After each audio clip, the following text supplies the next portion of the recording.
मथुरा का टाउनशिप स्थित new pulse hospital जो लगातार लोगों के लिए जीवन दान बनता जा रहा है। समय समय पर जो वरिष्ठ डॉक्टर हैं वो यहाँ पर आते हैं, ओपीडी लगाते हैं।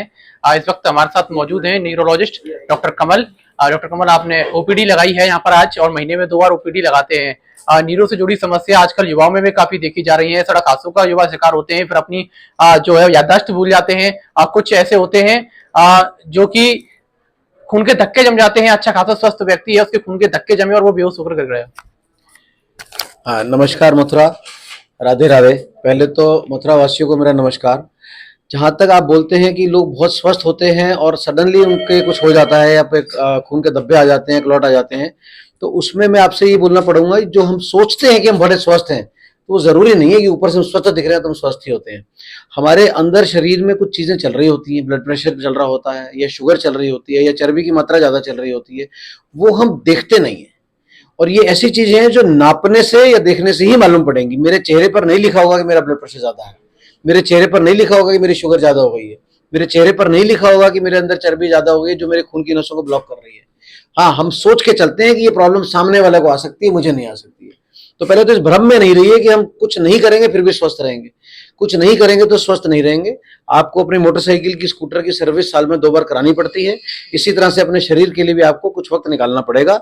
कुछ वक्त निकालना पड़ेगा प्रिवेंटिव हेल्थ चेकअप के लिए और कुछ वक्त निकालना पड़ेगा व्यायाम और एक्सरसाइज और अपनी लाइफस्टाइल मैनेजमेंट के लिए। जी। डॉक्टर साहब, मैं बात करूं तो पहले समस्याएं ये बुजुर्गों में देखी जाती थी, लेकिन आजकल के जो युवा हैं वो, क्योंकि बिजी टाइम बहुत ज्यादा है, किसी के पास समय पे नहीं है, स्ट्रेस एंजाइटी हर किसी को होती है, तो क्या ये भी एक कारण है खून के धक्के जमने का? ये एक मेजर कारण है। जो मोबिलिटी एक्स पहले बुजुर्गों में क्यों होती थी, क्योंकि जवान लोग बहुत काम करते थे। आजकल जवान और बुजुर्ग में फर्क नहीं है। जवान उतना ही बैठा रहता है जितना बुजुर्ग बैठते थे किसी जमाने में। तो वो फर्क नहीं रहा। हमारी लाइफस्टाइल वैसी हो गई बुजुर्गों वाली, हम बैठकर काम करते हैं, कंप्यूटर पर काम करते हैं। हमारे पेरेंट्स हम लोगों को बाहर से मार मार के अंदर लाते थे कि आप पढ़ाई कीजिए। आजकल आप अपने बच्चे को मार मार के घर से बाहर भगाते हुए कुछ खेल ले, पढ़ाई कंप्यूटर पर बहुत बैठ लिया। तो सारा दिन हम कंप्यूटर पर बैठते हैं, हमारा जंक फूड खाने का आदत है। हमारे जो बच्चे हैं, हमारे जो युवा हैं, वो खाने के टाइम पर खाने को मना कर देंगे, लेकिन रात को 11 बजे जोमेटो से, स्विगी से मंगा करके जंक फूड जरूर खाएंगे। तो हमारी आदतें जब बुजुर्गों के हिसाब से हो गई हैं या बैठे रहने की हो गई हैं, व्यायाम कम हो गया है, तो जाहिर सी बात है कि बीमारी अभी हमको जल्दी उम्र में आएंगी।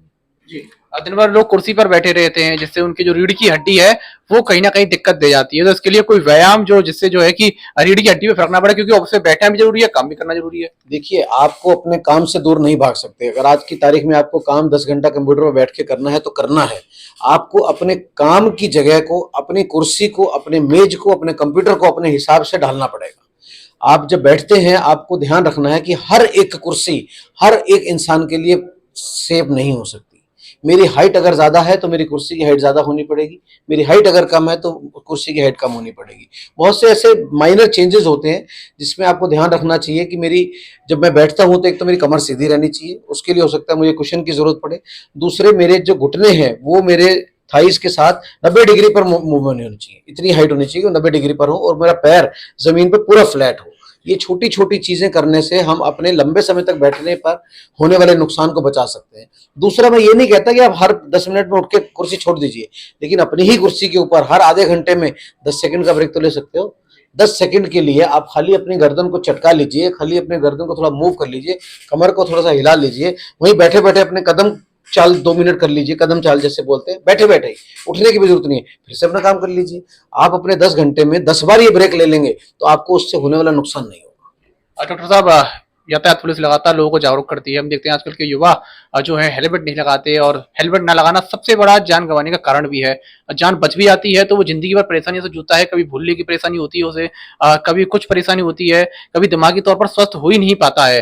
तो ऐसे में लंबा जब इलाज चलता है, लोगों को भूलने की परेशानी सबसे ज्यादा होती है। अगर सर में चोट लगे तो जो सबसे बड़ी समस्या है वो है भूलने की।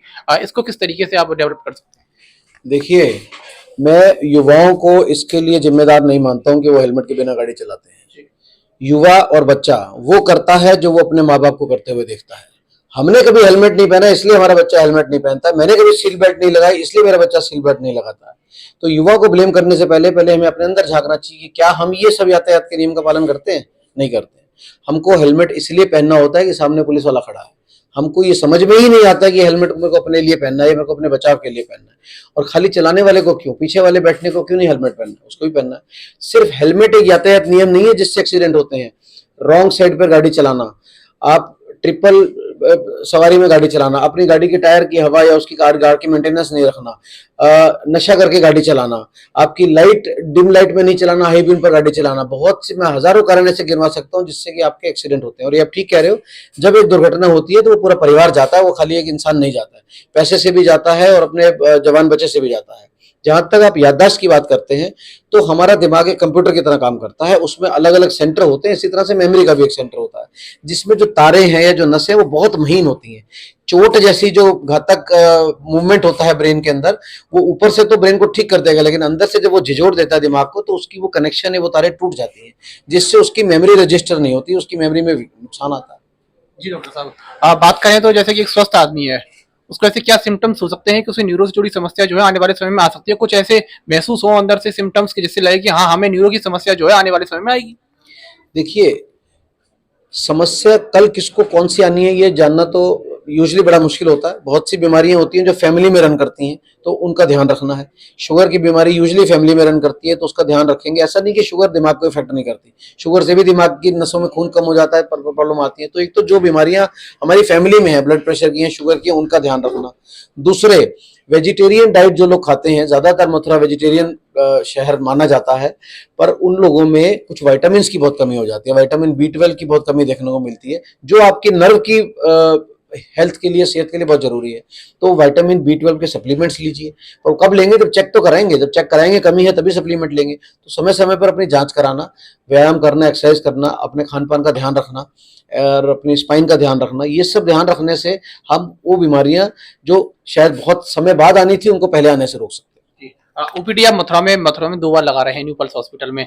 न्यूरो से जुड़ी जो समस्या आपके सामने आती हैं, किस उम्र के लोग सबसे ज्यादा आपके पास आते हैं?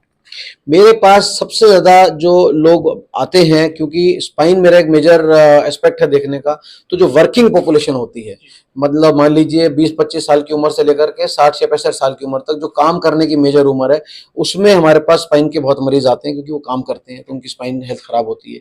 दूसरा, वही लोग कंप्यूटर पर ज्यादा देर तक बैठ के काम करते हैं, तो मेन काम के मरीज जो आते हैं वो इस वर्ग के आते हैं। जी, आप मैं बात करूं तो कभी कभार देखा जाता है कि कोई व्यक्ति अच्छा खासा बैठा है और बैठे बैठे बेहोश हो जाता है, और जब उसकी जांच की जाती है मालूम पड़ता है उसकी दिमाग की नस फट गई, और उसकी जान बचाना काफी मुश्किल हो जाता है। दिमाग की नस फटना मतलब एक संकेत भी नहीं है आपको कि आपके साथ ये होने वाला है। इसको रोकने के लिए क्या मेडिकल क्षेत्र में कोई अब तक नई चीज आई? देखिए, मेडिकल क्षेत्र हमेशा से इन चीज़ों को रोकने के लिए हाथ जोड़ के विनती करता है मरीजों से। आपको ऐसा लगता है कि ये सडनली हो जाता है, इसको इसीलिए नाम दिया गया है स्ट्रोक। स्ट्रोक मतलब जो सडनली स्ट्राइक करे, जो पहले से आभास नहीं करे।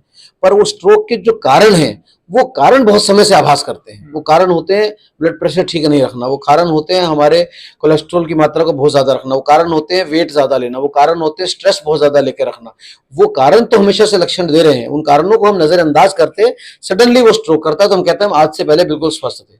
बहुत सी बीमारियां होंगी जो सडनली आ जाएंगी, जिनका मैं भी नहीं कह सकता, आप भी नहीं कह सकते, उसको दुर्घटना बोलते हैं। जो सडनली आती है वो बीमारी नहीं होती है, बीमारी पहले से बता करके आती है ज्यादातर। तो अपने आप का ध्यान जरूर रखें, थोड़ा सा अपने आप को नजरअंदाज नहीं करें, उसको कैजुअली नहीं लें, थोड़ी इंपॉर्टेंस समझे अपने शरीर की, तो ये बीमारी आने से बचा सकते हैं, बहुत हद तक बचा सकते हैं। कितने समय के अंतराल में न्यूरो से जुड़ी जो जांचें हैं वो कराते रहना चाहिए? एक स्वस्थ व्यक्ति भी और जो बुजुर्ग भी है उसको भी, मतलब समय पे अंतराल में कराते रहना चाहिए। कौन सी जांच है जो बेनिफिट रहती है? जांच बहुत जरूरी, ब्रेन से रिलेटेड हमको प्रोफिलैक्टिकली या प्रिवेंटिवली नहीं कराना है जब तक लक्षण नहीं हो। वो हमें डिसाइड करने दीजिए कि इसको कौन सी जांच की जरूरत है। मरीज को, मरीज वर्ड भी यूज नहीं करूंगा, समाज को या नॉर्मल स्वस्थ व्यक्तियों को एक तो 40 साल की उम्र के बाद साल में एक दफे अस्पताल जाना है।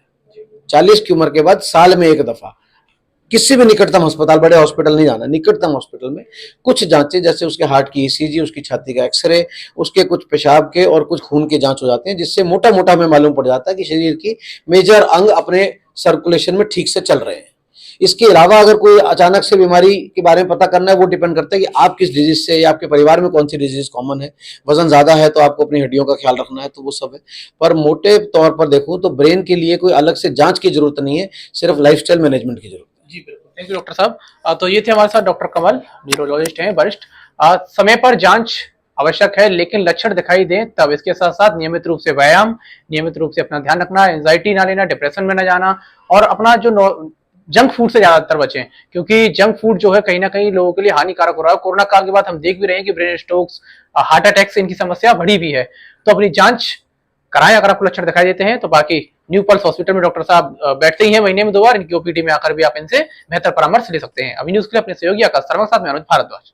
Welcome to Lloyd Institute of Engineering and Technology, the premier engineering institute that has been a part of the prestigious Lloyd Group of institutions for over 20 years. At LIET, we believe that education is not just about earning a degree but also about building a career. With our advanced classrooms, state-of-the-art infrastructure, and highly experienced faculties, we offer an environment that fosters learning and innovation. And with our highest placement record of 30 lakh and get access to over 2,900 plus companies, we ensure that our students get the best opportunities to kickstart their careers.